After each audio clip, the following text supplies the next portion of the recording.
বিভিন্ন তরিকার কোটি কোটি অনুসারী আছে। সব দরবারগুলো আমরা গিয়ে দেখেছি কোনখানে কি রকম চলে। ওইখানের অনেক খলিফা ইয়া এখানে কয়ে না এইগুলো নেই, ও তার ফিরের দরবারে চলে।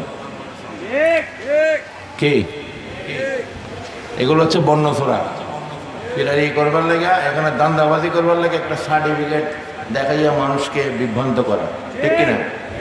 ফিরের দরবারে মাইজ ভান্ডারে চলে। যদি মাইজ ভান্ডারে খলিফাইয়া যদি ফরিদপুরে যাইয়া যদি কয় না এখানে এটা নাই, তাহলে হইব কি? আমাদের তরিকা এটা নাই কইলে হইব না। তো তেমনি আমরা একটা কিতাব বের করেছি 400 হিজরির। কত? 400 হিজরির, আজকের থেকে প্রায় 1100 বছর আগে। এই 1100 বছর আগে সামা মাহফিলের উপরে দলিল ইমাম ইবনুল কায়সারানী রহমতুল্লাহ আলাইহি একটা কিতাব লিখে গিয়েছে 4 মাযহাবের আলোকে। সুবহানাল্লাহ বলেন।